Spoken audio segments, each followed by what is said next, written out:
Jai Radha Madhava Kunja Bihari.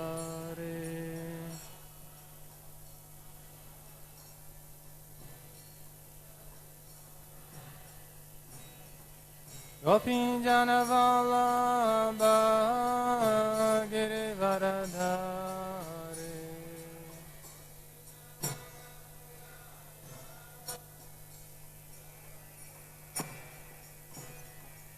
Gopinjana Vallabha Girivaradhari.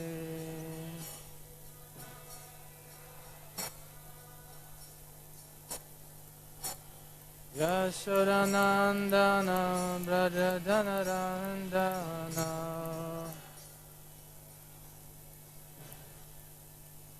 Yashodanandana Brajadanarandana.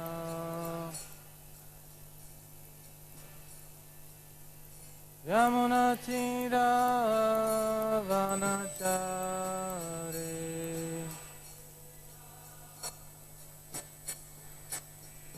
Yamunatira Vanachari.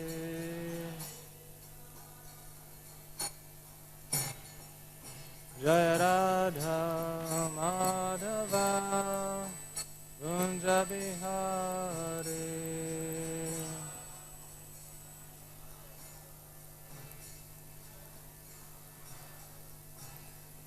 Gopinjana Vallabha Girivaradhari.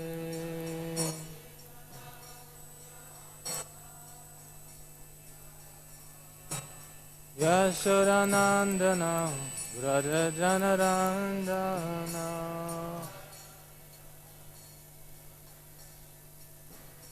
Yamunatira Vanachari.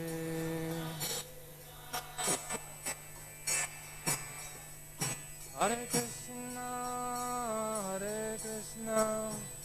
Krishna Krishna, Hare Hare, Hare Rama,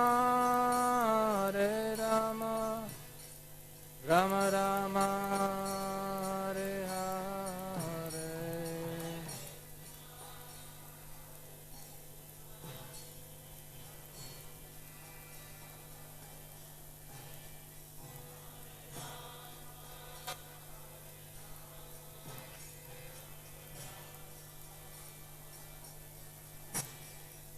Hare Krishna, Krishna Krishna, Hare Hare, Hare Rama, Rama Rama, Hare Hare.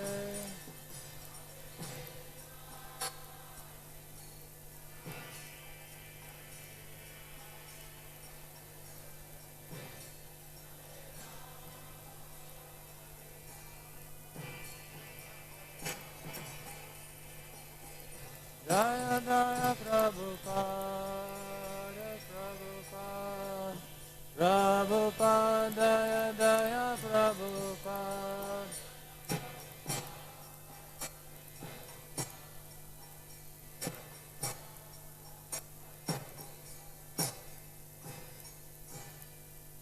Jaya Vishnupada Paramahamsa Parivraja Kacharya Parashara Srimati Naji Goswami Abhayachan Ravinda Bhaktivedanta Swami Srila Prabhupada Ki Jai. Jai Vishnupada Paramahamsa Naji Goswami Srila Bhaktisiddhanta Saraswati Goswami Maharaja Prabhupada Ki Jai. Ananta Koti Vaishnava Vrinda Ki Jai. Granthadar Srimad Bhagavatam Ki Jai. Samaveta Bhakta Vrinda Ki Jai. Gaura Premananda. All glories to assembled devotees, all glories to assembled devotees, all glories to assembled devotees, all glories to Shishi Guru Shri Gauranga.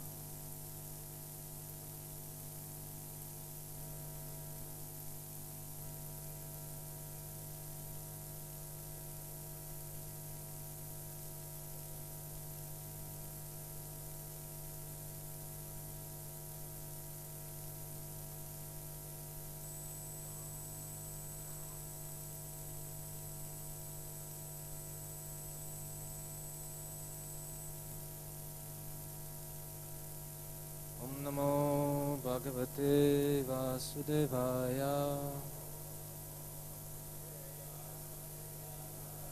ओम नमो भगवते वासुदेवाय।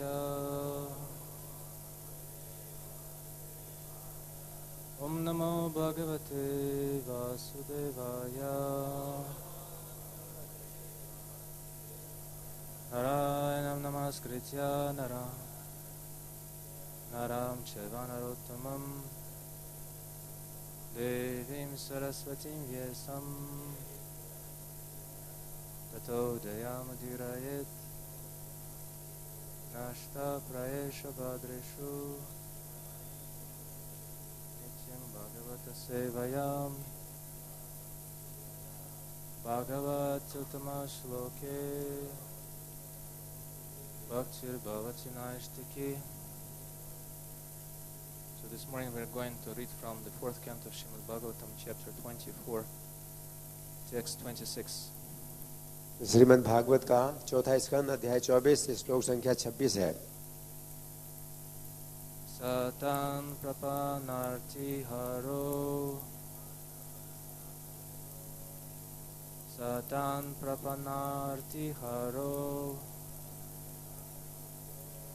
Bhagavan Dharmavatsalaha. Bhagavan Dharmavatsalaha. Dharma Gyan Shila Sampanan. Dharma Gyan Shila Sampanan. Prita Pritanuvachaha. Pritanuvachaha. Satan prapanarti haro. Bhagavan Dharmavatsalaha. Dharmagyan Shila Sampanan. Pritanuvachaha.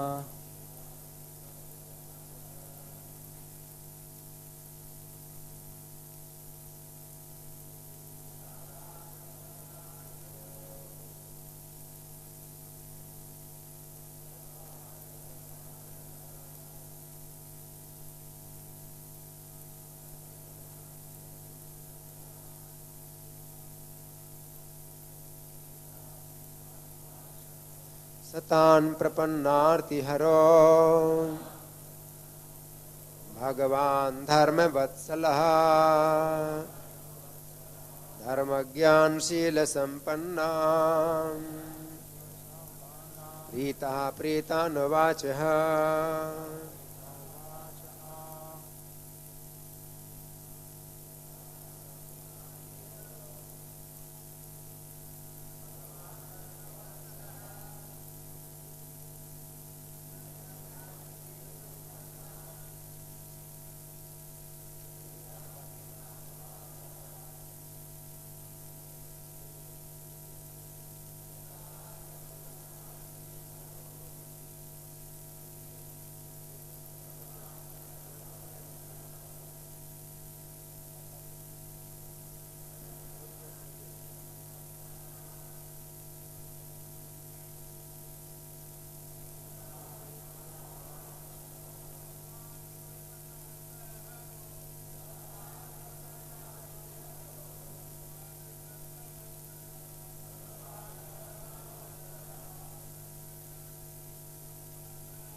वैष्णव देवियां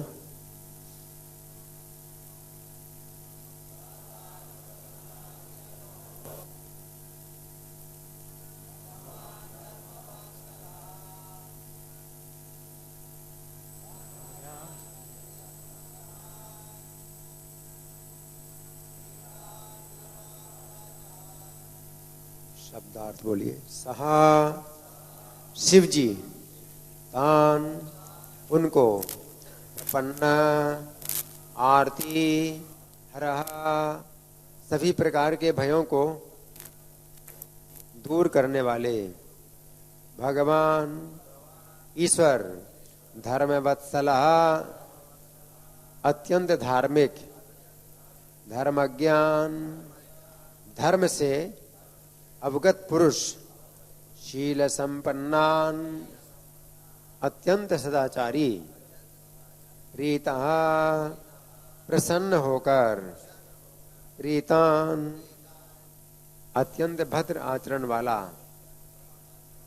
उवाच उनसे बातें की, हा भूतकाल में। Translation. Lord Shiva became very pleased with the Prachetas because generally Lord Shiva is the protector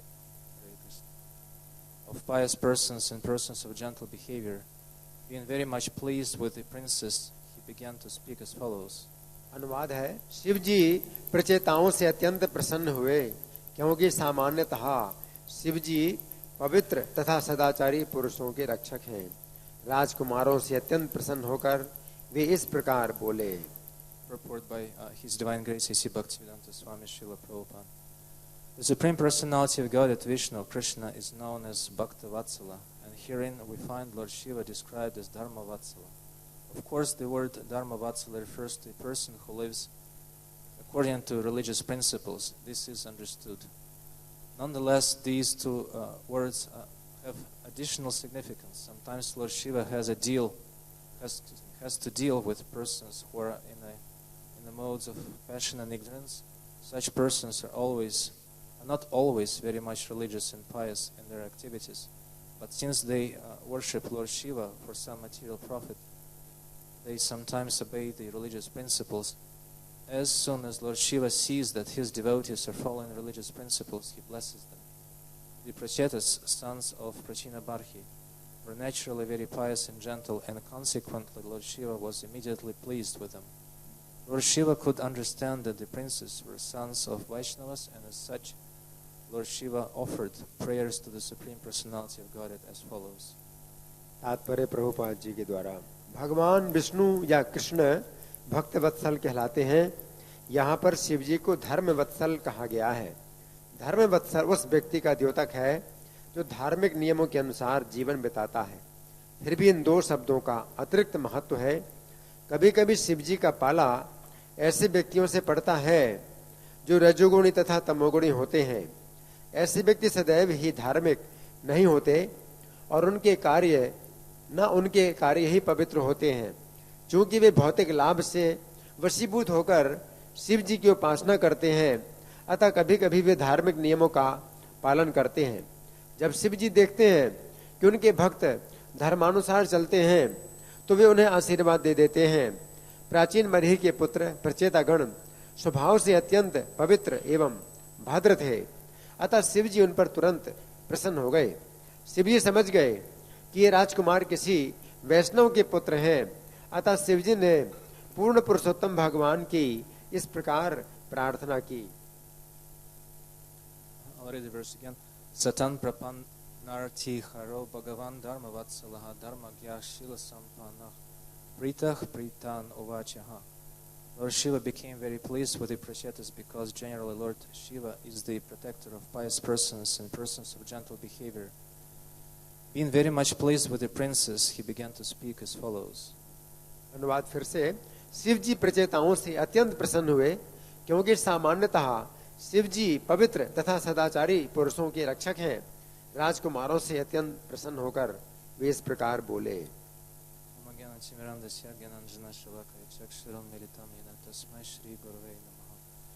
Shri Chaitanya Manobhishtam Stapitam Yena Bhutale Swayam Rupa Kadamahyam Dadati Svapadantikam Vandeham Shri Guru Shri Yuta Pada Kamalan Shri Gurun Vaishnavam Shri Rupam Sagrajatam Sahaganada Gunatam Vitam Tam Sajivam Sadvaitam Savadutam Parijana Sahitam Krishna Chaitanya Devam Shri Radha Krishna Padan Sahagana Lalita Shri Vishakhan Vitam He Krishna Karuna Sindhu Dinabandho Jagatpate Gopisha Gopika Kanta Radha Kanta Namostate Tapta Kanchana Gaurangi Radhe Vrindavaneshwari Rishabhanu Sutta Devi Pranamami Hari Priya Vanchakalpatarubhyascha Kripa Sindhubhya Vacha Patitanam Pavanebhyo Vaishnavebhyo Namo Namaha जय श्री कृष्ण चैतन्य प्रभु नित्यानंद श्री अद्वैत गदाधर शिवसरि गौर भक्त वृंद। हरे कृष्णा कृष्णा कृष्णा हरे हरे, हरे राम राम राम हरे हरे। नमो विष्णुपदाय कृष्णा प्रेष्ठाय भूतले श्रीमति भक्तिवेदांत स्वामी नित्यानंदे। नमस्ते सरस्वती देवी गौरवाणी प्रचारिणे निर्विशेष शून्यवादी पश्चात देशतरिणे। मुखं करोति वचनं पंगुं लंघयते गिरिं यत्कृपातमहं वन्दे श्रीगुरुं दीनतारिणम्। So in this verse, we're hearing about Lord Shiva's encounter with the Prachetas. सबसे पहले यहाँ पर हम सुनते हैं कि शिव जी का जो साक्षात्कार है प्रचेताओं से हुआ। It is described in the previous verses that Lord Shiva is extremely difficult to meet. और पिछले श्लोकों में बताया गया है कि शिव जी का मिलन बड़ा दुर्लभ होता है। There are two reasons for that. और इसके दो कारण बताए गए। One is because he is a powerful demigod, and demigods are extremely difficult to see for ordinary human beings. तो पहला कारण तो यह है कि शिव जी बहुत ही शक्तिशाली देवता हैं, और जो बहुत शक्तिशाली देवता हैं उनसे मिलना बड़ा मुश्किल होता है। When Srila Prabhupada was asked by devotees if demigods could be seen by regular people, तो प्रभुपाद से किसी ने पूछा कि अगर सामान्य व्यक्ति अगर देवताओं से मिले तो Prabhupada said they're almost invisible.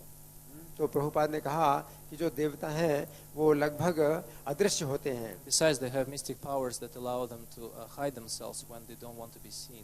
और देवताओं के पास ऐसी शक्तियाँ होती हैं कि अगर वो नहीं चाहते हैं कि कोई उन्हें देखे तो वे जो है अपने को अदृश्य कर लेते हैं। But the more important reason why Lord Shiva is extremely difficult to meet is that because he is the greatest of all Vaishnavas. और इससे भी ज़्यादा महत्वपूर्ण जो कारण है कि शिव जी नहीं मिलते हैं आसानी से, उसका कारण यह है कि वो बहुत ही बड़े वैष्णव हैं। Vaishnavanam yatha shambhuhu. He is the best of all devotees in the material world. हाँ, तो शिव जी जो है इस भौतिक जगत में वैष्णवों में सबसे श्रेष्ठ है। Just like the Supreme Personality of Godhead is completely free. जिस प्रकार से भगवान पूर्ण स्वतंत्र हैं, He has an absolute level of freedom. और उनका जो है जो स्वतंत्रता का धरातल है वो परम है। Srila Prabhupada explains that similarly Vaishnavas or devotees of Krishna are also free as the Lord is. उसी प्रकार से प्रभुपाद बताते हैं कि कृष्ण के समान जो वैष्णव होते हैं वे भी अपनी इच्छा से स्वतंत्र रहते हैं। He explains that sometimes Krishna appears to the person in his life out of his sweet will, and the person hasn't done anything for that. तो ऐसा भी कहा जाता है कि कभी-कभी कृष्ण अपनी इच्छा से किसी भी भक्त से मिलते हैं और उनकी अपनी स्वतंत्र इच्छा होती है, हालांकि उसकी कोई योग्यता नहीं है। And the same way devotees of Krishna come to people in general and they become seen out of their sweet will. उसी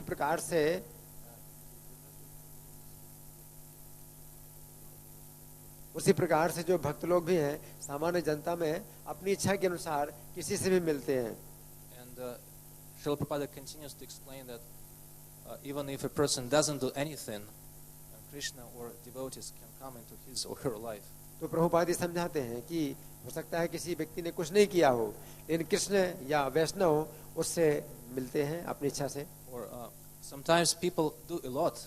They perform austerities, and they can perform austerities for millions of lifetimes. Still, Krishna and devotees will not come in their lives. और कभी-कभी लोग बहुत कुछ करते हैं तपस्या, परंतु कृष्ण या उनके जो भक्त हैं वो उनसे नहीं मिलते। So Srila Prabhupada concludes that he says, considering all these points, the most important aspect of devotional service is complete freedom. तो प्रभुपाद इस बात को जो है जोड़ देते हैं कि जो भक्ति की विधि है तो उसमें इस प्रकार की पूर्ण स्वतंत्रता होती है। On the one hand, we have Krishna and devotees, and also the process of bhakti, which are completely free. तो एक तरफ तो जो है कृष्ण है और उनके भक्त हैं जो पूर्ण रूप से स्वतंत्र हैं। They may come or may not come. तो वे आए या ना आए, And there is no way to predict what they will do. और किसी प्रकार से भविष्यवाणी नहीं की जा सकती कि वो क्या करेंगे। But on the other hand, we as devotees should also develop a freedom of, we should develop our free choice, a free and independent, voluntary desire to serve Him. और उसी प्रकार से भक्त के रूप में हमें भी ऐसी स्वतंत्र इच्छा विकसित करना चाहिए कि हम उनकी सेवा करें। Freedom is on both sides. तो दोनों तरफ से स्वतंत्रता होना चाहिए। And therefore, Krishna as Paramatma, इसलिए कृष्ण जो परमात्मा के रूप में है, in the hearts of everyone else, in the hearts of usual, or should I say general or regular living entities, Krishna impels them to follow the path of their karma. तो कृष्ण जो है परमात्मा के रूप में सब जीवों के हृदय में है और वे उनको विवश करते हैं कि वे कर्म के अनुसार ही कार्य करें. It's called preraka. Preraka means one who impels, and impels living entities to enjoy what they have deserved, what they have earned by their activities in the past. इस प्रकार से कृष्ण को प्रेरक कहा जाता है कि वे प्रत्येक जीव को प्रेरणा देते हैं कि वह अपने कर्मों के अनुसार उनको भोगे. But when we speak about devotees being completely free, then we could develop a doubt. तो जब हम ये बताते हैं कि जो भक्त होते हैं वो पूर्ण रूप से स्वतंत्र होते हैं तो हमारे अंदर जो है एक संशय पैदा होता है. How can devotees be completely free if Krishna is also in their hearts as Paramatma? तो ये संदेह होता है कि अगर कृष्ण उनके हृदय में परमात्मा के रूप में है तो भक्त कैसे पूर्ण रूप से स्वतंत्र हो सकता है. So Krishna as Paramatma impels everyone, so he should also impel devotees, right? तो कृष्ण परमात्मा के रूप में अगर सबको प्रेरणा देते हैं तो भक्त को भी प्रेरणा देंगे. So they're not independent, they're not free. तो वे तो जो है स्वतंत्र नहीं है The Lord forces them to behave in a particular way. क्योंकि कृष्ण परमात्मा के रूप में उनको विशेष रूप से बल प्रयोग करते हैं कि वे इस प्रकार से कार्य करें. Where their freedom? तो फिर उनकी स्वतंत्रता कहाँ रही. So Jiva Goswami explains in his जीव गोस्वामी अपने व्याख्या में समझाते हैं. Yes, he says, Paramatma also encourages or inspires or impels, should I say.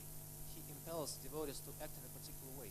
कि हाँ जो परमात्मा है वो भक्त को भी जो है एक विशेष प्रकार से कार्य करने के लिए बल प्रयोग करते हैं. Well, how does he impel them to act? हाँ तो वो किस प्रकार से उनको बल प्रयोग करते हैं. He impels them to act freely. तो उनको बल प्रयोग करते हैं कि वे स्वतंत्र रूप से कार्य करें. He pushes them towards independence. तो उनको जो है स्वतंत्रता की ओर जो है वो धकेलते हैं.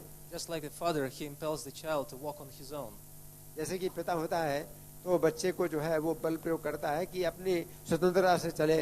And even if the child falls over, the father picks him up, puts him back on his feet, and tries to encourage him to walk again. और बच्चा अगर गिर जाए तो पिता उसको उठा के खड़ा करता है और फिर उसको स्वतंत्र रूप से चलने के लिए छोड़ता है. And sometimes the child becomes scared and he runs back to the father and grabs onto the father's finger. और कभी कभी जो बच्चा है वो अपने पिता की उंगली को पकड़ लेता है बलपूर्वक. Because he wants to be dependent on the father. क्योंकि वो पिता पर आश्रित रहना चाहता है. But because he wants dependent on the father, और चूंकि वो पिता पर आश्रित रहना चाहता है father wants him to be independent of the father. तो पिता भी जो है चाहता है कि वो स्वतंत्र हो जाए. Gradually encourages him to walk on his own. और धीरे धीरे उसको जो है प्रोत्साहन देता है कि वो स्वतः चले. And the father won't be happy until the child starts walking, or actually running and dancing and behaving as an independent, autonomous human being. और पिता भी जो है इस बात से प्रसन्न होना चाहता है कि उसका जो पुत्र है वो स्वतंत्र मनुष्य के रूप में व्यवहार करे और आचरण करे. The father will be very sorry, very miserable if his 20 or 30 or 40-year-old son still depends on his support for walking. तो पिता भी जो है बड़ा दुखी होता है कि अगर उसको वो देखता है कि 20 साल और 30 साल का लड़का है वो फिर भी अपने पिता के आश्रित रहता है. In the same way, the Lord wants his devotees to be independent.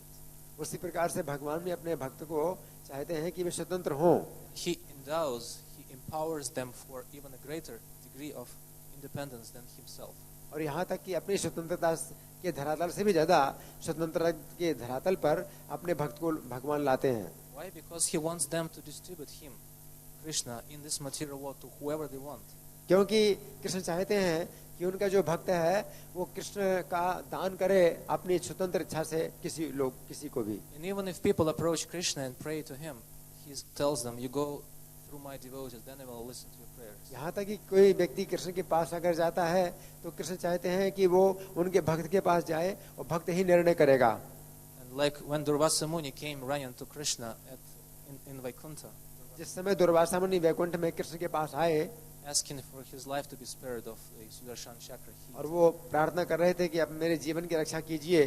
There was a dialogue between Durvasa and the Lord. उस समय भगवान नारायण और दुर्वासा के बीच में संवाद हुआ. And Narayan explained to him that actually I'm not independent. I appear to be independent. और नारायण ने कहा कि वास्तव में मैं जो है स्वतंत्र नहीं हूँ.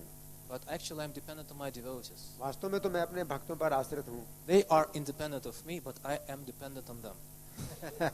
तो वे जो है मुझसे स्वतंत्र रहते हैं परंतु मैं उनके आश्रित रहता हूँ. And I cannot tell them, "You please forgive Durvas." They should themselves decide to forgive you. तो वे स्वयं निर्णय करेंगे कि वो क्षमा करें या ना करें। मैं उनको नहीं कह सकता कि क्षमा करें। And what I can also tell you, Durvasa, the Lord tells you, और फिर भगवान दुर्वासा से कहते हैं कि मैं और आपको क्या बताऊं, I can tell you that what you see now here in Vaikuntha, it's not actually me. और कि तुम मुझे जो देखते हो वैकुंठ में, वास्तव में मैं नहीं हूँ। Just like an image, like a mirage. जैसे कि मृग मरीच का में दिखाई पड़ता है पानी, You wouldn't have seen me. You wouldn't have seen me at all. तो आप मुझे बिल्कुल नहीं देख सकते थे, You shouldn't have seen me here. तो आपने मुझे देखा है। Because my mind, my eyes, my ears, my senses, my body, they all belong to my devotees. क्योंकि मेरा जो मन है, मेरे नेत्र हैं, मेरी इंद्रियां हैं, सब भक्तों के अधीन हैं। But because Lord Shiva told you to go to Vaikuntha and meet me here, क्योंकि शिव जी ने तुम्हें कहा था कि वैकुंठ में जाओ और मुझसे मिलो, to fulfill Lord Shiva's request, तो शिव जी की इस बात को पूरा करने के लिए I'm here and you think you see me here. मैं यहाँ पर हूँ और आप देख रहे हैं कि मैं यहाँ पर हूँ। Just because he promised that you would meet me here, otherwise I wouldn't have been. क्योंकि उन्होंने चूंकि वादा किया था कि आप मुझसे मिलेंगे, इस कारण से मैं आपको यहाँ मिला हूँ। So considering all these points, तो इन सब बातों पर विचार करके the Lord is independent.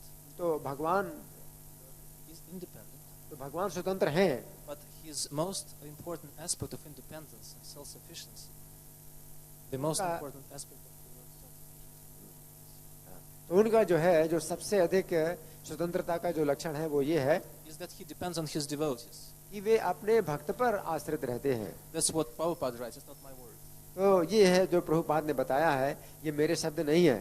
So the Lord is independent and self-sufficient, but he depends on his devotees for everything. तो भगवान यद्यपि स्वतंत्र हैं और स्वयं जो है आश्रित हैं, परंतु वे अपने भक्तों के आश्रित होना पसंद करते हैं। Therefore, we should not be misled into thinking that devotees are very easily available and we can get them whenever we want.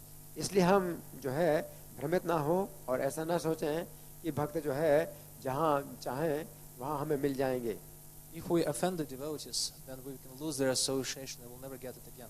और अगर हम भक्तों का अपराध करते हैं तो हमें उनकी संगति नहीं प्राप्त होगी, हम उनसे नहीं मिल पाएंगे। And on the other hand, just like the prachetas here, और दूसरी तरफ जैसे प्रचेता हैं यहाँ पर, if we behave properly and we satisfy the Lord and his devotees by our gentle behavior, अगर हम सही तरीके से व्यवहार करते हैं और भगवान को जो है अपने व्यवहार से प्रसन्न करते हैं, then they themselves appear, just like Lord Shiva. तो उस समय जो है वे उसी प्रकार से हमें प्राप्त होते हैं जैसे शिव जी प्राप्त हुए। There is a verse in the 4th canto of Srimad Bhagavatam. तो श्रीमद् भागवत के 4th स्कंद में एक श्लोक है, Nisya prasanna bhagavan gunai maitryadi bicharich namansi sarva bhutani nimnam apaiva svayam. When somebody becomes endowed with good qualities by worshipping the Supreme Personality of Godhead, तो जब कोई व्यक्ति भगवान की सेवा करके अपने दिव्य गुणों को विकसित कर लेता है, the verse literally says Yasya prasanna bhagavan, one who has managed to please the Supreme Personality of Godhead. तो किसी व्यक्ति ने अगर इस प्रकार से भगवान को प्रसन्न कर लिया, Gunai maitryadi bicharich, by his or her good qualities, तो उसके अपने अच्छे गुणों से beginning with what? तो प्रारंभ हो जाता है क्या? Maitri means friendship. तो मैत्री प्रारंभ हो जाती है। And then Namanti Sarva Bhutani, then all living entities in the universe start offering their obeisances to such person. और ऐसे व्यक्ति को पूरे जगत में सब प्राणी नमस्कार करने लगते हैं। And the example given in this verse is just like the water flows down to a lower place. उदाहरण दिया गया है इस श्लोक में कि जैसे कि पानी ऊंचे धरातल से नीचे धरातल की ओर जाता है, In the same way, respect and adoration of all living entities, including the Lord, flows towards such a devotee who has developed such great qualities. तो उसी प्रकार से जितने भी प्राणी हैं उनका सम्मान आदर जो है उस भक्त के पास आता है, और भगवान की ओर से भी आदर सम्मान उस भक्त के पास ही आता है। This is confirmed by the verse we read today. और ये पुष्ट हुआ है आज का जो श्लोक है उस जो हम पढ़ रहे हैं, Because prachetas were so pleasing by their behavior, क्योंकि प्रचेता लोग अपने व्यवहार से इतने प्रसन्न कर रहे हैं। and even though it's not described in this verse, but we'll find out later on in the following verses that they have pleased the Lord and Lord Shiva by their mutual friendship. हाँ, तो अगले श्लोकों में ये बताया जाएगा कि प्रचेताओं ने अपने आपस की जो मित्रता है उसके द्वारा शिव जी को और भगवान को प्रसन्न किया है। The Lord and Lord Shiva became eager, और शिव जी उत्सुक हो गए उनसे मिलने के लिए। Didn't have to ask him to appear. तो उनसे कहा नहीं गया था कि वो मतलब उनके सामने आए। Usually when demons worship Lord Shiva, तो सामान्यतः अगर असुर लोग शिव जी की पूजा करते हैं, and Srila Prabhupada explained in his purport that Lord Shiva's followers are usually unreligious or non-religious people, not very pious in their activities. और प्रभुपाद तात्पर्य बताते हैं कि शिव जी के जो अनुयायी हैं वो सामान्यतः जो है अधार्मिक होते हैं। Then try to make Lord Shiva to appear and give them benedictions by torturing themselves. और वे अपने को कष्ट पहुंचा करके वो चाहते हैं कि शिव जी उनके पास आए और उनको वरदान दें, Not by pleasing him, but by making him suffer. और वो जो है प्रसन्न करके नहीं बल्कि उनको कष्ट पहुंचा करके। Just like Vrikasura, he was cutting off pieces of flesh, chunks of flesh from his body and offering the chunks of flesh into the sacrificial fire. जैसे कि वृकासुर था तो वो जो है अपने शरीर का मांस काट काट करके अग्नि में डाल रहा था, And then he was just about to cut off his head और and फिर offer it into अपना the... सिर भी जो है काट करके अग्नि में डालना चाहता था। At that point of time, Lord Shiva appeared just to stop him. तो इस बिंदु पर जो है शिव जी को आना पड़ा कि उसको रोकने के लिए। So we can understand that Lord Shiva is not very pleased to give benedictions to such demons, but they force him to because of his compassionate nature. तो हम ये समझ सकते हैं कि शिव जी इतने प्रसन्न नहीं थे कि उसके पास आए, लेकिन उनको विवश होना पड़ा क्योंकि उनके अंदर करुणा, स्वाभाविक करुणा है। But when it comes to devotees of the Lord, the Lord Shiva becomes very happy to give them his audience. परंतु जहाँ तक भक्तों की बात आती है तो शिव जी स्वतः उनके पास आते हैं, उनको वरदान देने के लिए आते हैं। Not only that, but he also yearns for their association. और केवल इतना ही नहीं बल्कि उन भक्तों का संग भी पाना चाहते हैं। Just like he himself explains in Brihad Bhagavatamrita when he met Narada Muni. जैसे कि बृहद भागवतामृत में बताया गया है कि जब वो नारद जी से मिले Narada Muni glorified Lord Shiva as the best of all Vaishnavas. तो नारद जी जो है शिव जी को सबसे श्रेष्ठ वैष्णव के रूप में गुणगान करने लगे। And Lord Shiva, what he did first, he closed his ears. और शिव जी ने क्या किया, अपने दोनों कान बंद कर लिए। But apparently, because Narada Muni was speaking so loudly that he could still be heard, he blocked Narada's mouth instead. तो उस समय जो है फिर भी कान बंद करने के बाद भी नारद जी इतने ऊंचे स्वर में बोल रहे थे कि सुनाई पड़ रहा था, तो नारद जी का मुंह बंद कर दिया। And then he told him, "How can you call me Vaishnava?" और फिर शिव जी बोले कि आप मुझे वैष्णव कैसे कह सकते हैं? The definition of Vaishnava is someone who has become free from false ego. तो वैष्णव का जो परिभाषा है वो ये है कि जो व्यक्ति अहंकार से मुक्त हो गया हो। Because being a Vaishnava and being influenced by false ego are mutually exclusive options. तो वैष्णव बनना और फिर अहंकारी बनना, तो मैं तो मतलब इसमें से बिल्कुल अलग हूँ। You cannot combine them together. तो दोनों चीजों को एक साथ मिला नहीं सकते। Just like you cannot combine darkness and light in the same place. जैसे कि एक ही स्थान में प्रकाश और अंधकार को आप मिला नहीं सकते। So Vaishnavas are free from false ego. तो वैष्णव है वो मिथ्या अहंकार से मुक्त होते हैं। But I am the source of false ego in this universe. और मैं इस भौतिक जगत में मिथ्या अहंकार का ही स्रोत हूँ। So the false ego of everyone comes from me. How can I become a तो Vaishnava? मिथ्या अहंकार तो हर व्यक्ति के अंदर मेरे से आता है, फिर मैं वैष्णव कैसे बन सकता हूँ? He says, "Najatu jagadishuham napi Krishna kripaspadam ahanta dasa dasanam sadanugraha kamukaha." He says, "I am not an Ishvara. I am not an independent Lord. I am not a Vaishnava." तो वे कहते हैं कि मैं तो जो है स्वतंत्र ईश्वर नहीं हूँ और मैं जो है स्वतंत्र वैष्णव नहीं हूँ, I haven't received even a drop of Krishna's mercy. और मुझे कृष्ण की कृपा की एक बिंदु भी नहीं प्राप्त हुई है। But what I am is I am a kamukaha. I am a very lusty after Krishna, a devotee's mercy. तो शिव जी कहते हैं कि मैं तो भक्तों की कृपा का जो है कामुक हूँ। I am the aham dasa dasanam sada anugraha kamukaha. I am the, what they call it, eager. I am eager to get a drop of mercy of the devotees of the Lord. तो शिव जी कहते हैं कि मैं तो कृष्ण के दास के दासों की कृपा का जो है कामी हूँ। So we should also develop the same eagerness. तो हमें भी उसी प्रकार की उत्सुकता विकसित करनी चाहिए। Srila Prabhupada also advises us to be very selective as to who we associate closely and try to get mercy from.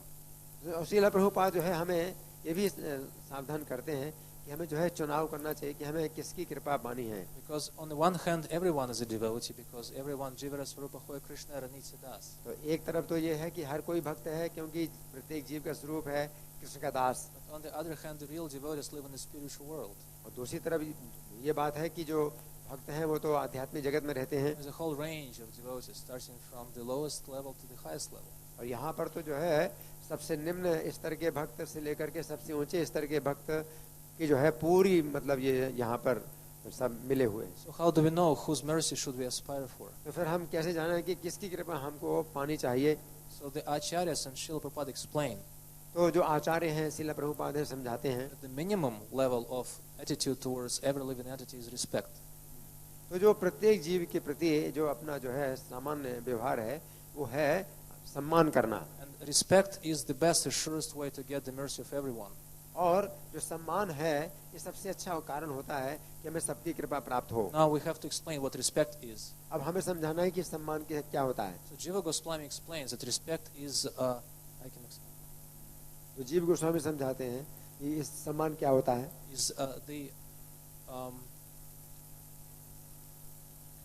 Is when one doesn't deliberately or willfully cause any pain to anyone else. That's respect. जब कोई व्यक्ति जो है किसी दूसरे को अपनी जो है इच्छा से जो है कष्ट नहीं पहुंचाता, That respect we can offer to anyone. That respect, this kind of respect we can offer to anyone. इस प्रकार का जो सम्मान है हम हर व्यक्ति के साथ कर सकते हैं By refraining from causing any harm or any pain, mental, physical, to any living entity. कि हम जो है अपने मन के द्वारा या अपने शरीर के द्वारा किसी को भी कष्ट ना पहुंचाएं। Incidentally, this is also counted among the angas of devotional service listed in by Rupa Goswami and Bhakti Rasamrita Sindhu. भक्ति रसामृत सिंधु में जो भक्ति के अंग हैं उनमें से एक अंग ये भी रूप गोस्वामी ने बताया है। He lists different positive ways of serving the Lord by chanting His name, by going to the holy places, by taking His prasadam. These are positive ways of serving. तो ये भक्ति के जो है एक तो सीधे उपाय होते हैं कि भगवान के लीला स्थानों पर जाना है और भगवान का प्रसाद ग्रहण करना है और जो है उनके धाम में रहना है, उनके नाम का जप करना है। But Srila Rupa Goswami also says that one of the aspects of devotional service, one of the angas, is refraining from causing any harm to any living entity. That's also a way of serving Krishna. परंतु दूसरा जो है रूप गोस्वामी ये भी समझाते हैं भक्ति का अंग है कि हम किसी भी जीव को किसी प्रकार का भी अपने मन से शरीर से कष्ट ना पहुंचाएं, ये भी कृष्ण की सेवा का एक अंग है। And he quotes a verse from Mahabharata. और वे जो है महाभारत से एक श्लोक उद्धृत करते हैं। It says, a person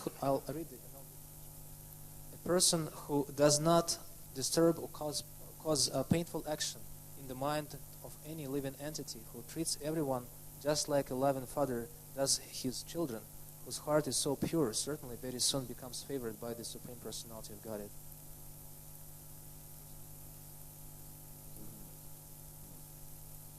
जो व्यक्ति दूसरों को जो है किसी प्रकार का अपने मन के द्वारा भी कष्ट नहीं पहुंचाता है और वो हर व्यक्ति को उसी प्रकार से व्यवहार करता है जैसे कि स्नेहिल पिता अपने बच्चों के साथ करता है, उसका हृदय इस प्रकार का शुद्ध होता है तो निश्चित रूप से वो बहुत जल्दी भगवान की कृपा प्राप्त कर लेता है। So this is the minimum level of respect that we have to manifest as devotees. तो भक्तों के रूप में ये हमारा जो है कम से कम ये व्यवहार हमेशा होना चाहिए। Lord Chaitanya Mahaprabhu in Chaitanya Bhagavata, he also speaks quite emphatically about this point. और चैतन्य महाप्रभु चैतन्य भागवत में भी इस विषय में ज्यादा जोर देते हैं। It says that someone worships Lord Vishnu, और वो कहते हैं कोई व्यक्ति भगवान विष्णु की पूजा करता है someone who chants his Lord Vishnu's holy name, और कोई व्यक्ति भगवान विष्णु के पवित्र नामों का जाप करता है if that person offends or causes pain to any living entity, और वो भी व्यक्ति अगर किसी दूसरे जीव को कष्ट पहुंचाता है then he says his worship is useless. तो ये कहा गया कि उसकी जो पूजा है वो बेकार है And instead of receiving results, transcendental results of his worship, he'll receive threefold miseries of material life. और अपनी उस पूजा का वो दिव्य परिणाम प्राप्त करने के बजाय वो भौतिक संसार के 3 प्रकार के कष्ट प्राप्त करेगा। He says that such a person, just like someone who is on the altar, like worshiping the Lord on the altar. तो जैसे कोई व्यक्ति है वो भगवान की वेदी में पूजा कर रहा है And with one hand, he's offering a very nice lotus flower to the Lord. और एक हाथ से तो जो है कमल के फूल से जो है पूजा कर रहा है, and with the other hand he beats him with a club on the head. और दूसरे हाथ से जो है वो अपने हाथ में जो है गदा लेकर के और प्रहार कर रहा है। And Lord Chaitanya says if somebody behaves in this way, he'll be ruined. तो चैतन्य महाप्रभु कहते हैं कोई व्यक्ति अगर इस प्रकार का व्यवहार करता है तो वो नष्ट हो जाएगा। On the other hand, he says, और दूसरी तरफ वो कहते हैं somebody chants my holy name, कि कोई व्यक्ति मेरे पवित्र नामों का जप करता है doesn't cause any pain to any living entity, और किसी जीव को किसी प्रकार का कष्ट नहीं पहुंचाता, he will surely be delivered this lifetime. I will definitely promise that. मैं निश्चित रूप से प्रतिज्ञा करता हूं कि वो इसी जीवन काल में मुक्त हो जाएगा। He says this is the truth. It is the truth. और यही जो है सत्य है। So that's, we as Vaishnavas should learn this principle.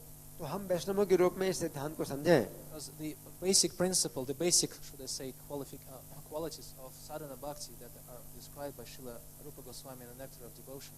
तो जो भक्ति रसामृत सिंधु में रूप गोस्वामी ने जो सबसे जो आवश्यक जो सिद्धांत समझाया है, It says that sadhana bhakti is divided into two qualities, तो वे कहते हैं कि साधना भक्ति दो गुणों में विभक्त है। Shubhada and Kleshagni.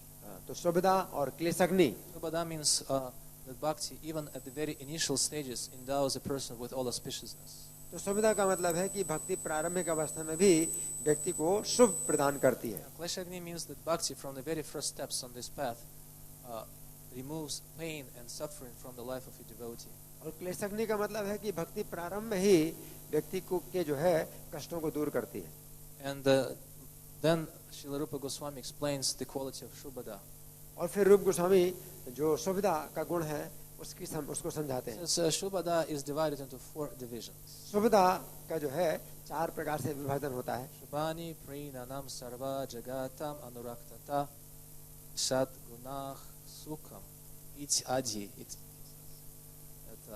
These 4 qualities that are, number 1 is that I'll list them from the end. That devotee attains happiness. Bhakti gives him happiness. तो सबसे पहला तो है कि भक्ति प्रसन्नता प्रदान करती है। That's the last quality. Last quality. That's ये अंतिम गुण है इसका। And the second last is that a devotee develops all good qualities in him, or her. और उसके पहले वाला जो गुण है कि भक्ति के अंदर जो है बहुत अच्छे गुण विकसित होते हैं। But the first 2 qualities that Rupa Goswami lists first are और रूप गोस्वामी जो है सबसे पहला जो गुण बताते हैं Prinanam Sarva Jagatam, is that he pleases everyone in the universe. कि वो प्रत्येक व्यक्ति को जगत में प्रसन्न करता है And everyone is pleased with him. और हर कोई उससे प्रसन्न होता है। So he is pleasing him for everyone and everyone is pleased with him. तो वो सबको प्रसन्न करता है और सभी लोग उसको प्रसन्न करते हैं। And Srila Jiva Goswami explains in his commentary और जीव गोस्वामी अपनी व्याख्या में समझाते हैं is that even though these 2 aspects of sadhana bhakti may appear to be included in sadguna, that devotees have good qualities, यद्यपि साधना भक्ति में भक्ति के अंदर ऐसे मतलब गुण आ जाते हैं, but still they are described separately because they are the most important ones. परंतु फिर भी इनको अलग से समझाया जाता है क्योंकि ये बहुत महत्वपूर्ण है। In other words, if a devotee is happy, दूसरे शब्दों में अगर भक्त प्रसन्न है and if a devotee develops good qualities, और भक्त के अंदर अच्छे गुण विकसित होते हैं, but he doesn't show compassion towards all living entities in परंतु वो अन्य जीवों के प्रति करुणा नहीं दिखाता and he doesn't become dear to everyone, और वो सबका प्रिय नहीं होता है, then his bhakti is not complete. तो उसकी भक्ति पूर्ण नहीं है। It's deficient. तो वो जो है भक्ति में कमी है, दोष उस भक्ति में दूषित है भक्ति। And therefore it's not pleasing to the Lord. और भगवान उससे प्रसन्न नहीं होते। Right? So we see it's very serious. तो हमें देखना है बहुत गंभीरता से How do we please everyone? कि कैसे सबको प्रसन्न किया जाए। It happens naturally. It happens naturally. और ये स्वाभाविक रूप से होता है When a devotee refrains from causing pain to other living entities by his speech, his action, his mind. तो जब कोई भक्त है अपने मन वाणी और शरीर के द्वारा दूसरों को कष्ट देने का प्रयास नहीं करता है, And devotees should feel responsible for their actions because they should understand that their own bhakti depends on how they treat other living entities. और भक्त को भी जो है समझना है कि वो अपने इस कार्यों के द्वारा वो स्वयं जिम्मेदार होता है अपनी भक्ति में कि वो कैसे व्यवहार कर रहा है। So that's why coming back to this verse, the prachetas, because they behaved in an ideal way, it's mentioned here. तो इसी कारण से जो इस श्लोक में बताया गया है कि प्रचेता लोग हैं तो ये जो है अपने व्यवहार से अपने कार्यों से इस प्रकार का Shila Sampannam means very well behaved. शील संपन्ना का मतलब है कि बहुत अच्छा व्यवहार करते हैं, And they also described as Pritan, very gentle behavior. और प्रीतान का मतलब है कि बहुत उनका जो है अच्छा व्यवहार है। Therefore, Lord Shiva became very pleased with them. इस कारण से शिव जी बहुत उनके ऊपर प्रसन्न हुए। This is the criteria. This is the criteria of one's maturity in spiritual life. तो यही जो है लक्षण है अपने आध्यात्मिक जीवन का। We have already given an example of a child, a small child, तो हमने जो है छोटे से बच्चे का उदाहरण दिया, who's trying to walk on his own and the father is helping him. जो कि बच्चा अपने आप चलने का प्रयास करता है और पिता उसकी सहायता करता है। And the same example applies here. तो उसी प्रकार का जो बात है यहाँ पर लागू होती है। Because even though babies, they look very cute, but they are quite selfish. जैसे कि जो बच्चे हैं, Cute. Cute means very nice. जैसे बच्चे हैं बड़े अच्छे मालूम पड़ते हैं, But they are very selfish. परंतु वे बड़े स्वार्थी होते हैं। They always want everything to themselves. तो वे हमेशा अपने लिए कुछ पाना चाहते हैं। They cry when they want something. कुछ नहीं मिलता है तो रोएंगे, They demand it from their father and mother. और वो जो है अपने माता पिता से फिर आग्रह करेंगे। I've just come by plane and there are a few babies on the flight. तो प्रभु जी जो है वायुयान से आए तो उसमें कुछ बच्चे वायुयान में थे। So once you're with babies on board, then you're stuck with them for 5 hours. You cannot move away from them because you're on the same plane. तो अगर कहीं बच्चे भी अगर वहाँ पर हैं तो आप उसी एयरप्लेन में हैं तो आप जो है निकल नहीं सकते 5 घंटे के बाद ही। So you cannot help but to listen to them, and no earplugs work to silence them somehow. Even if हाँ, और जब बच्चे होते हैं तो आप अगर कान में जो है अगर चाहे कुछ झट्टा भी लगा लें तो भी जो है आपको आवाज़ सुनाई पड़ेगी। And Srila Prabhupada once commented on the crying of a baby in the audience. तो प्रभुपाद ने भी जो है इस बात को बताया था कि जब सब लोगों के बीच में बच्चे जो है चिल्लाए, Once there was a baby crying in the audience, and Prabhupada stopped the class. तो कभी जो सब लोगों के श्रोताओं के बीच में बच्चा चिल्लाया तो प्रभुपाद को फिर प्रवचन बंद करना पड़ा। And he said, "Balanam rodanam balam." That the strength of children, babies, is in their crying. That's their strength. तो प्रभुपाद ने कहा बालानाम रोदनम बलम, कि बच्चों का जो बल है वो रोना होता है। And they say that he said, no one of you adults can cry as loudly as they can. और प्रभुपाद ने कहा कि आप लोगों में से कोई भी इतनी जोर से नहीं रो सकता है जितनी जोर से वो रो रहा है। Even if you try, you will never be able to compete. यहाँ तक कि आप प्रयास भी करें तो भी आप उसके तुलना नहीं कर सकते। When one single baby cries, the whole universe becomes disturbed. Yes. एक छोटा सा बच्चा भी अगर रोता है तो पूरे ब्रह्मांड को जो है वो जो है शांत कर देता है। It's a natural mechanism because the babies are dependent on the mercies. They have to cry loud so they can attract the attention of the mother. ये स्वाभाविक है क्योंकि जो बच्चा है वो आश्रित होता है और अब रो करके वो अपनी माता के ध्यान को आकर्षित करता है। Right. So the same way, but they're very selfish because they demand everything to themselves. तो वे जो है बड़े स्वार्थी होते हैं, वो अपने लिए कुछ मांग करते हैं। You cannot imagine a small baby telling the mother, "Okay, mother, you go. I won't cry. You just go." तो ये आप कल्पना नहीं कर सकते हैं कि कोई बच्चा माता से कहे कि माता अपना काम करती रहो और मैं रोऊंगा नहीं। Do whatever you want. I'll be silent. Do whatever you want. I'll be silent. कि मैं बिल्कुल चुप रहूंगा, तुम जो चाहो वैसा करो। No, it doesn't happen like that. तो ऐसा नहीं होता है। So in the same way, when devotees are in their infancy, should they say, in spiritual life, they become quite selfish. तो उसी प्रकार से जो भक्त होते हैं वो भी जो है अपने आध्यात्मिक जीवन में जब कमी का अनुभव करते हैं तो वे बड़े स्वार्थी होते हैं। And their selfishness is manifested by their ignoring the interests of any other living entity except themselves. और उनकी जो स्वार्थ की प्रवृत्ति है वो प्रकट होती है। They ignore. तो वे जानते नहीं इस बात को कि दूसरों की क्या आवश्यकताएं हैं और वो जो है अपनी आवश्यकताएं। What's the verse in the 11th canto of Srimad Bhagavatam? Natad bhakteshu chanishu sabhakta prakrita smita.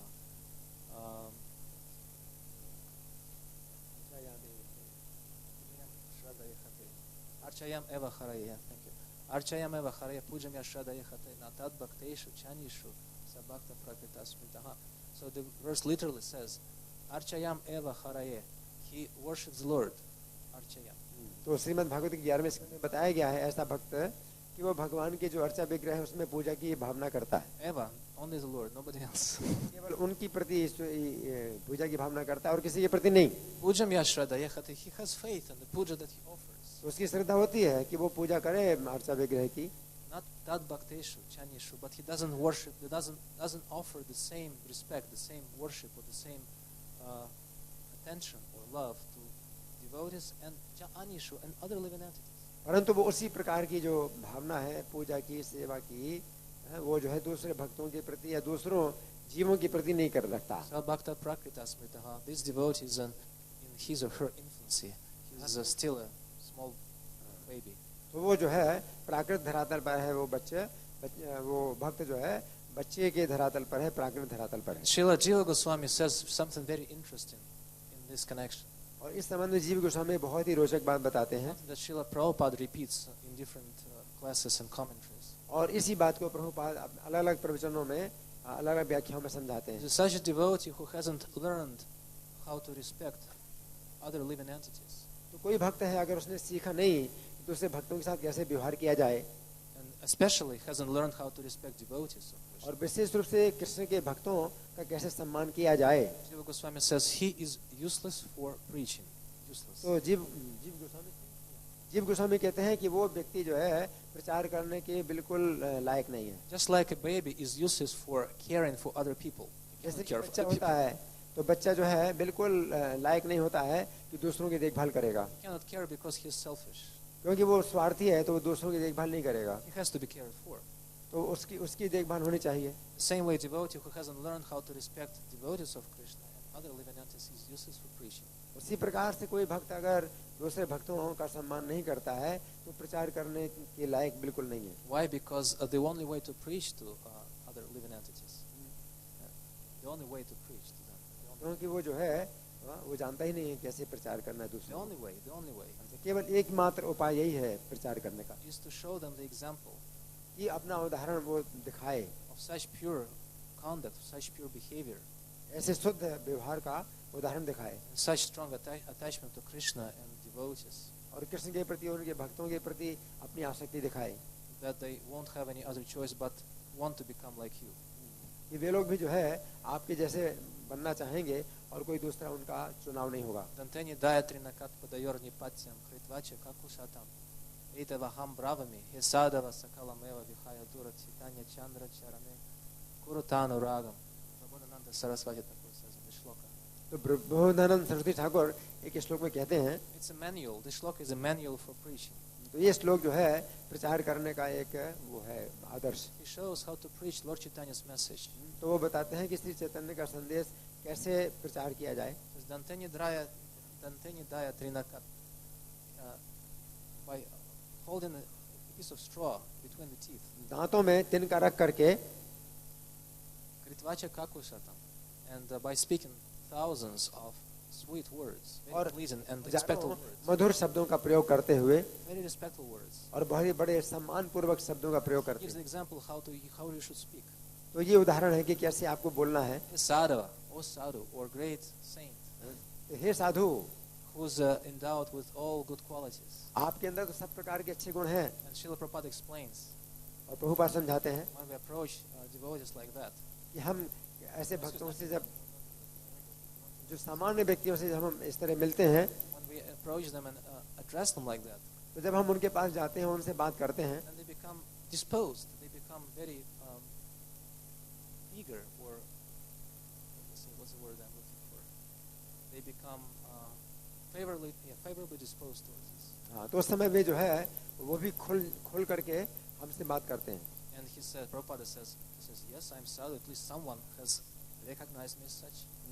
तो प्रभुपाद कहते हैं कि जब वो सोचता है कि आपने कहा साधु, तो वो अपने को साधु समझ लेते हैं. हाँ, मैं साधु तो हूँ. Finally, somebody understood me as sadhu. कि अंत में किसी व्यक्ति ने समझा कि मैं साधु हूँ. So what can I do for you? तो मैं आपके लिए क्या करूँ? And then Prabodhananda Saraswati says, Sakalam eva vihaya durat. Give up everything in your life. तो फिर प्रबोधन सरस्वती कहते हैं कि आप जो है सब कुछ जो है जो आपको Everything, give up. जो कुछ भी है सब कुछ छोड़ दो Throw it far, far away. और दूर छोड़ दो सब कुछ.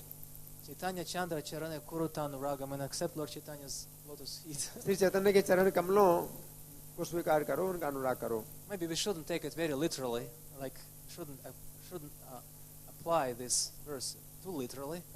तो ये जो श्लोक है पूरी तरह से तो नहीं लागू होता है. In other words, there could be a gap between your sweet words and then the request to give up everything. There should be a gap in between. You can feel it. तो यहाँ पर तो जो है रिक्त स्थान है, उसको आपको भरना है. You can preach a little bit more about how he is saintly and how Lord Chaitanya is merciful, and then at the right moment you can tell him to leave everything. कि आप उसको प्रचार करिए कि वो कितना अच्छा है और श्री चैतन्य के बारे में आप बताइए. But the point that we are making here is that it's by behavior of a devotee that he or she is qualified and competent to preach Lord Chaitanya's message to others. तो यहाँ जो बात है समझाने की वो ये है कि अपने व्यवहार के द्वारा ही भक्त है जो कि दूसरों को प्रचार कर सकता है. And as long as there is a gap between what we tell others and what we do ourselves, और जब तक जो है ये रिक्त स्थान रहता है कि हम बोलते क्या हैं और हम स्वयं क्या करते हैं, as long as there is a difference between our private and personal life and private life and public life, और जब इस प्रकार से अंतर रहता है अपने निजी जीवन में और हम जो सामान्य लोगों के साथ जो व्यवहार करते हैं, then Srila Bhaktisiddhanta Saraswati Thakur has an advice for us. तो फिर भक्तिसिद्धांत सरस्वती ठाकुर ने हमें ये सुझाव दिया है. He says that if you find yourself in such a compromised position that you speak one thing and follow the other in your own कि person, अगर आपके अंदर जो है इस प्रकार की भावना है, दूसरों को कुछ और बताना है और स्वयं कुछ और करना है, and you have to lock yourself up in a room तो आप अपने को जो है कमरे के अंदर बंद कर लीजिए and throw away the key और चाबी को फेंक दीजिए and preach to yourself, और अपने को ही प्रचार करिए. because you cannot cheat yourself. You know who you are, right? क्योंकि आप अपने को धोखा नहीं दे सकते, आप जानते हैं कि आप वास्तव में क्या हैं. You preach to yourself about proper conduct, तो आप जो है स्वयं जो है सही व्यवहार अपने को सिखाइए about proper respect to devotees, और कैसे भक्तों का उचित सम्मान किया जाए about proper attitude to the holy name. और जो है पवित्र नाम के प्रति कैसे सही आचरण किया जाए. When you become convinced, जब हम विश्वस्त हो जाएं when you convince yourself that this is what you should be yourself, कि आप अपने आप में विश्वस्त हो जाएं कि हाँ आप ऐसे हैं, then you convince others. तो फिर आप दूसरों से मिलें People will believe you. और लोग आप पर विश्वास करेंगे. Otherwise, your words won't change anybody. अन्यथा आपके जो शब्द हैं किसी को भी नहीं बदल सकते. We can get people's money, हम लोगों का धन ले सकते हैं, we can get people's respect, लोगों का सम्मान ले सकते हैं we can get people to follow us even, और लोगों से हम जो है अपना बात मनवा सकते हैं, but we'll never be able to change people's hearts परंतु उनके हृदय हम नहीं बदल नहीं सकते because our hearts won't have been changed. क्योंकि हमारे हृदय स्वयं नहीं बदले हैं. And this connection I wanted to finish with one quote from Srila Prabhupada. तो प्रभुपाद का एक उदाहरण है, अभी अंत में देंगे. It's from the Nectar of Devotion. भक्ति रसामृत सिंधु से. I read it the other day and it got stuck in my mind and I really want to share it with you. तो प्रभु जी ने इसको पढ़ा था तो दिमाग में वो जो है वो घुस गया है, तो वो आपको बताना चाहते हैं.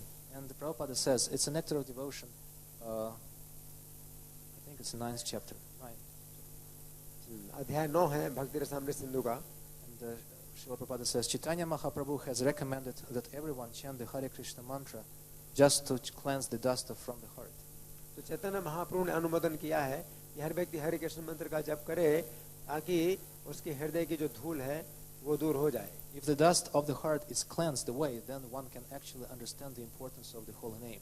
तो जब हृदय की जो धूल है वो दूर हो जाती है तब कोई व्यक्ति पवित्र नाम के महत्व को समझ सकता है. And then Srila Prabhupada says for persons who are not inclined to clean the dust from their hearts, और जो लोग अपने हृदय की धूल को साफ करने की में रुचि नहीं रखते Prabhupada says for those who want to keep things as they are, और वे लोग जो है अपने हृदय को उसी प्रकार से बनाए रखना चाहते हैं, Prabhupada says it is not possible to derive the transcendental result of chanting the Hare Krishna mantra. तो फिर हरे कृष्ण मंत्र का के जप का जो दिव्य परिणाम है वो प्राप्त नहीं हो सकता. Some other results will come, but not transcendental. तो कुछ परिणाम तो मिलेगा लेकिन वो परिणाम नहीं मिलेगा. Right? So this is what we should aspire for. तो हमें इसी की अभिलाषा करनी चाहिए. And because prachetas have been successful in their behavior and their devotional service, क्योंकि प्रतिष्ठा लोग अपने व्यवहार में और भक्ति में सफल हुए they've pleased Lord Shiva तो उनसे शिव जी प्रसन्न हुए and have attained his precious, very rare association और उनका जो है बहुत ही दुर्लभ संगति प्राप्त हुई. when he himself decided to come to them और उन्होंने स्वयं शिव जी ने चुनाव किया कि वो स्वयं आए उनके पास and to give them the most precious that he has. और जो कुछ सबसे कीमती चीज है वो शिव जी उनको देना चाहते हैं. That's what they call it, prayer that Lord Shiva gives. हाँ, शिव जी ने जो है रुद्र गीत Rudra Gita. रुद्र गीत नाम की जो प्रार्थना है उनको प्रदान की. So, Hare Krishna, this is a few words into this verse. Thank you very much for your attention. बहुत बहुत धन्यवाद।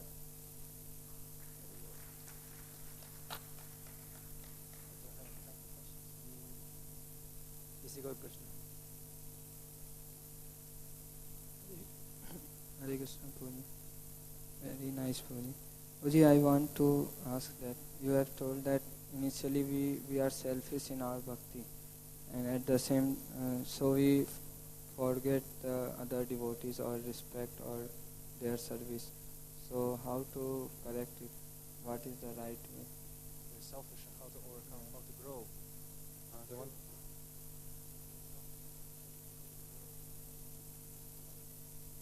अच्छा, इनका प्रश्न ये है कि अगर हम बच्चों की तरह ही अगर स्वार्थी होते हैं तो कैसे फिर हम इससे ऊपर उठेंगे? by following the instructions of seniors. Those तो who have grown up. तो प्रभु जी बता रहे हैं कि जब हम अपने से ऊंचे जो भक्त होते हैं, वरिष्ठ भक्त होते हैं, तो उनके चरण चिन्हों पर चलते हैं। Especially those of them who are very affectionate to us and who give a very good example. विशेष रूप से उन भक्तों कि हम चरण चिन्हों पर चले हैं जिनकी हमारे प्रति बहुत स्नेह की भावना है और जो अच्छा उदाहरण प्रस्तुत करते हैं। We should at least know very well what we should become. We should know that much. तो हमें कम से कम इतना तो पता होना चाहिए कि हमें क्या बनना है। And if we read Prabhupada's books, we won't make any mistake about what he expects from us. तो हम प्रभुपाद की पुस्तकें अगर पढ़ें तो हम जो है समझ लेंगे कि प्रभुपाद हमसे क्या चाहते हैं। When we associate with those devotees who have followed Srila Prabhupada successfully and have manifested his instructions in their lives, तो जो भक्त हैं प्रभुपाद के चरण चिन्हों पर चलने वाले हैं, तो हम उनके चरण चिन्हों पर चलें। then we become encouraged and inspired that if they have succeeded, they have become such nice devotees, we also have a chance. तो हमें प्रेरणा प्राप्त होती है कि वे इतने अच्छे भक्त बन गए हैं, तो हमें भी बनना चाहिए। But having said that, we should also mention that it's a very dire, very important responsibility on the part of senior devotees to show good examples to others. और दूसरी बात ये भी है कि जो वरिष्ठ भक्त हैं तो उनकी बहुत बड़ी जिम्मेदारी है कि वो अच्छा उदाहरण प्रस्तुत करें ताकि जो उनके नीचे भक्त हैं वो चल सकें। Because the fact is, if a devotee has been following for many years, अगर कोई भक्त है बहुत समय से भक्ति का आचरण कर रहा है, has become a respected leader or preacher, और वो जो है सम्मानित नेता या प्रचारक बन गया है, but if his or her behavior still lacks परंतु qualities that व्यवहार is में expected of, अगर अभी भी कमी है, is deficient in many ways, then we become the obstacle to the spiritual progress of other तो devotees. ऐसी स्थिति में वे जो भक्त हैं वो नीचे वाले भक्तों की प्रगति में बाधा बन जाते हैं। So this devotee is asking question from the position of a junior. तो जो भक्त हैं अभी वो नीचे की स्थिति से वो प्रश्न कर रहे हैं It's a very humble position, कि बड़ी ये विनम्र स्थिति है a very safe position. और बहुत सुरक्षित स्थिति है। But we should also ask ourselves, because all of us, regardless of how long ago, how recently we came into this Krishna consciousness, all of us play the role of a senior to someone. तो हमें जो है हमेशा अपनी ये हमें जिम्मेदारी समझना चाहिए कि अपने से जो वरिष्ठ हैं हमेशा उनके चरण चिन्हों पर हम चलें। Someone came to this temple half a year ago. कोई व्यक्ति अगर 6 महीने पहले अगर आया है मंदिर में, He is senior to someone who came just 1 month ago. तो वो जो है 1 महीने पहले जो भक्त आया है उससे तो वरिष्ठ है। So we should remember this is the responsibility of all of us to show the good example, to show the good respect, to show the good principles and qualities in our lives. तो हमें जो है ये हमारी जिम्मेदारी होनी चाहिए कि हमारे जीवन में जो है ये जिम्मेदारी है कि हम उसका सम्मान करें। And this is the only way to prove to others that Krishna exists, that devotional service is the highest goal of life. और इसी से जो है ये बात सिद्ध होती है कि जो कृष्ण है वो मानते हैं कि जीवन का जो सबसे बड़ा लक्ष्य है वो भक्ति है। Otherwise our preaching won't have any effect. अन्यथा हमारा जो प्रचार है उसका कोई परिणाम नहीं होगा। Does it answer your question? ठीक है, प्रश्न का उत्तर होगी। जैसे कि प्रभु जी ने पूरे क्लास में लगभग ये बताया कि भक्तों के साथ अगर व्यवहार अच्छा होगा तब भगवान प्रसन्न होंगे, तो ये कंफर्मेशन है क्लास में। He's saying that you have told in the whole class that if we are gently behaving with devotees, then Krishna will be happy.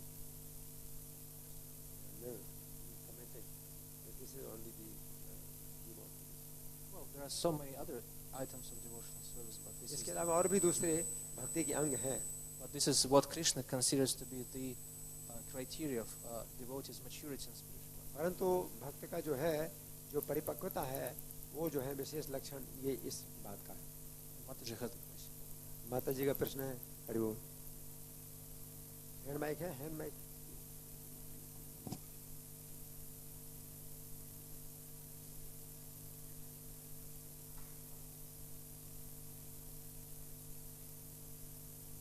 Hare Krishna Roji, thank you for nice class. As you explained, like Krishna is completely independent, and but he is dependent on his devotees, and he wants his devotees to be completely independent. But then we always learn that we should be dependent on Lord. So can you explain this further? तो इनका प्रश्न है कि प्रभु जी ने बताया कि कृष्ण चाहते हैं कि उनका जो भक्त है वो पूरी तरह से स्वतंत्र रहे, लेकिन दूसरी बात ये भी बताई कि जो भक्त है वो हमेशा कृष्ण के आश्रित रहता है, इसको कैसे समझें। तो अच्छा प्रश्न है, आपको बहुत धन्यवाद। It's a competition. तो ये एक स्पर्धा होती है। It's a competition between Krishna and his devotees. तो कृष्ण और उनके भक्तों के बीच में ये स्पर्धा होती है। And Krishna and his devotees compete in many different ways. Krishna and his devotees compete with each other in many तो different ways. कृष्ण और उनके भक्त कई प्रकार से स्पर्धा करते हैं। But this is an entirely different competition than the one we find here in the material world. तो ये दूसरी बिल्कुल अलग ही प्रकार की स्पर्धा है जो भौतिक जगत में नहीं मिलती है। In the material world, everyone competes with each other to become independent. तो इस भौतिक जगत में हर व्यक्ति जो है एक दूसरे को दबाने की कोशिश करता है कि वो स्वतंत्र हो जाए। In the spiritual world, everyone competes with each other to become dependent. और आध्यात्मिक जगत में एक दूसरे को उठाने की कोशिश करते हैं कि वे जो है स्वतंत्र हो जाए। It's described in the 6th canto of Srimad Bhagavatam. तो श्रीमद् भागवत 6वें स्कंद में बताया गया है। As far as I remember, it's chapter 16, verse 34. तो 16वां अध्याय श्लोक संख्या 34, If I remember correctly. शायद श्लोक संख्या। And the verse goes like that: Ajita jita samamati bir sadabir bhavan jitatma bir bhavata vijitas tepicha bhajatam akamatmanahyo atmadoti karuna. And this verse says that Ajita jita, the Lord is Ajita, he is unconquerable. तो ये बताया गया श्लोक में कि भगवान तो अजित हैं, मतलब वो जीते नहीं जा सकते हैं, But he becomes Jita, becomes conquered. परंतु वो जो है विजित हो जाते हैं, पराजित हो जाते हैं Sadabir, by the sadhus. साधुओं के द्वारा। Jitatma bir bhavata, by those sadhus who have conquered their own senses and mind. ऐसे साधु जिन्होंने अपनी इंद्रियों और मन को बस में कर लिया है, And he surrenders, he becomes conquered by them. तो भगवान जो है उनसे उनके द्वारा पराजित हो जाते हैं And by surrendering to them, और भगवान उनकी शरण लेते हैं he conquers them. He conquers them. और इस प्रकार से भगवान उनको जीत लेते हैं। In other words, the Lord, by surrendering to his devotees, he conquers his devotees. तो भगवान जो है अपने भक्तों की शरण लेकर के अपने भक्तों को जीत लेते हैं। Devotees conquer the Lord by surrendering to him, and the Lord conquers the devotees by surrendering to them. और जो भक्त हैं वो भगवान की शरण लेकर के भगवान को जीत लेते हैं। Srila explains in the commentaries the competition between the तो two. प्रभुपाद समझाते हैं कि ये स्पर्धा जो है हमेशा चलती रहती है। But eventually, who wins in this और competition? स्वाभाविक रूप से कौन जीतता है, Who wins? बताइए कौन जीतता है? Devotees always win. जो भक्त हैं वो हमेशा जीतते हैं। Why? क्यों? Because the Lord wants them. The Lord wants them to. क्योंकि भगवान चाहते हैं कि वो जीतें। Just like Arjuna and Krishna, जैसे अर्जुन और Krishna sometimes they would fight with each other. कभी कभी एक दूसरे से लड़ते हैं Sometimes they would fight in front of Kunti Devi. और कभी कुंती महारानी के सामने युद्ध करते हैं। Because the Kshatriyas like to fight. क्योंकि क्षत्रिय लोग तो युद्ध करना चाहते हैं। When we fight, our friendship becomes weaker. जब हम युद्ध करते हैं तो हमारी मित्रता कमजोर हो जाती है। But when the Kshatriyas fight, their friendship becomes stronger. इन क्षत्रिय लोग जब युद्ध करते हैं तो उनकी मित्रता और बढ़ जाती है। So they would fight in front of Kunti Devi तो with each कुंती other. महारानी के सामने दोनों युद्ध करते हैं And who would win? कि कौन जीतेगा। Arjuna? Who thinks that Arjuna? कौन सोचता है कि अर्जुन जीतते हैं? Arjuna? No, Krishna. Why? तो कृष्ण जीतते हैं, क्यों? Devotee is supposed to always win. क्योंकि भक्त ही हमेशा जीतता है। Because Arjuna wanted Krishna to win. क्योंकि अर्जुन चाहते हैं कि कृष्ण जीते।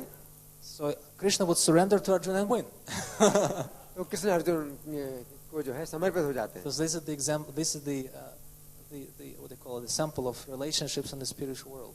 तो ये जो है नमूना है आध्यात्मिक जगत के संबंध का। But to answer your question from another angle, परंतु आपके प्रश्न का उत्तर एक दूसरे दृष्टि से दिया जाता when है। we say that Krishna,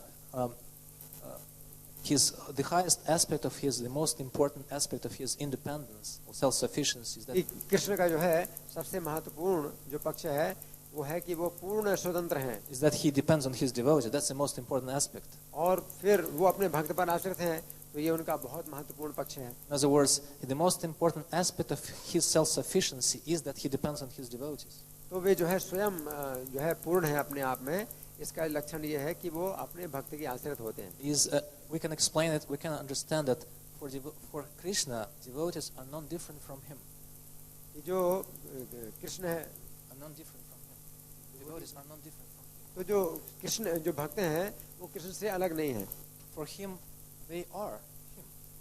तो कृष्ण के लिए जो भक्त हैं वो कृष्ण ही है। So when he depends on his devotees, he doesn't violate the principle of self-sufficiency. He depends on himself in the form of his तो devotees. जब कृष्ण अपने भक्तों पर आश्रित होते हैं तो वो अपने ही आश्रित हैं, वो ही जो है मतलब सिद्धांत बना रहता है। Right?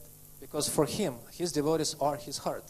क्योंकि कृष्ण के लिए उनके जो भक्त हैं वो उनका हृदय है, And the heart is the most important part of my existence. और जो हृदय है वो मेरे जीवन का सबसे महत्वपूर्ण अंग है। And therefore, Krishna says in the 11th canto of Srimad Bhagavatam इसलिए श्रीमद् भागवत 11वें स्कंद में कृष्ण ने कहा that there are different ways of worshiping me.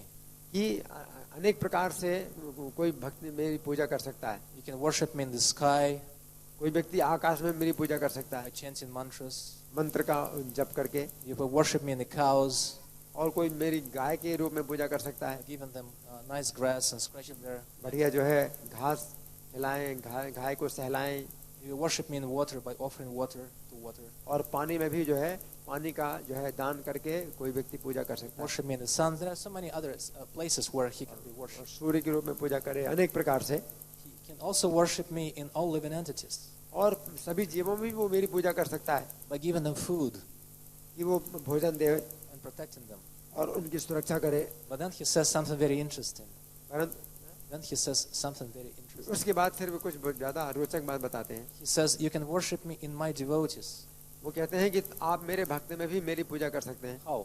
कैसे? He says, by engaging in very intimate friendship with them कि आप जो है उनके साथ में बड़ी जो है घनिष्ठ मित्रता करें and by honoring them in all respects. और उनका जो है हर प्रकार से सम्मान करें। Right? So this is how he depends on his devotees. इस प्रकार से वे अपने भक्त पर आश्रित And it's होते through हैं his devotees he accepts worship to himself.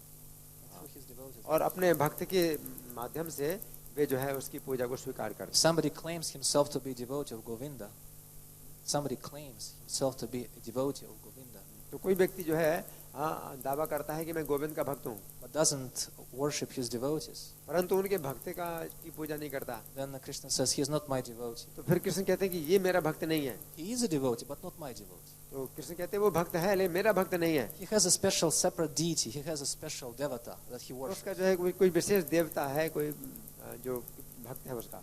Because Vaishnava means Vishnu Yasya Devata Saha. That's Vaishnava, who has Vishnu as his deity. तो वैष्णव का मतलब है जिसके देवता विष्णु है वो वैष्णव कहलाता है। But if somebody claims to be devotee of Vishnu or Krishna or Govinda but doesn't worship devotees of तो Govinda, कोई व्यक्ति दावा करता है कि मैं गोविंद का विष्णु का भक्त हूँ परंतु उनके भक्तों का पूजा नहीं करता, then he's a devotee of a pure devotee of one special deity. तो वो जो है बड़ा शुद्ध भक्त है लेकिन कोई विशेष किसी देवता का भक्त है। The name of the deity is pride. He's a devotee of his own pride. और वो देवता है उसका अहंकार। Just like Vishnu Vaishnavas, and the devotee, such a person is called Dambika. He's a devotee of Damba, pride. तो वो जो है दाम्भिक कहलाता है, यानी दम्भ का भक्त है वो। Right. Pure. से दाम्भिक वो विष्णु का जो भक्त है वैष्णव कहलाता है, और दम्भ का जो भक्त है वो दाम्भिक कहलाता है। Yeah, pure devotee. प्योर शुद्ध भक्त है, दम्भ का केवल दाम्भिक कहलाता है। Anyway, दाम्भिक। I hope that answers your question. तो आपके प्रश्न का उत्तर हो गया। And if you want to look up the verse, it's 6:19:5 in Srimad Bhagavatam. Shrimad Bhagavat का 6:19:5 श्लोक संख्या। That's where Prabhupada explains in his commentary about self-sufficiency of Krishna. और प्रभुपाद जो है उसी में कृष्ण की आत्मनिर्भरता की व्याख्या करते हैं। I'm very sorry for holding you up for so long. Please forgive me. Thank you very much. Srimad Bhagavatam Grantha Raja ki jai. Srila Prabhupada ki jai. Gaur Premanande.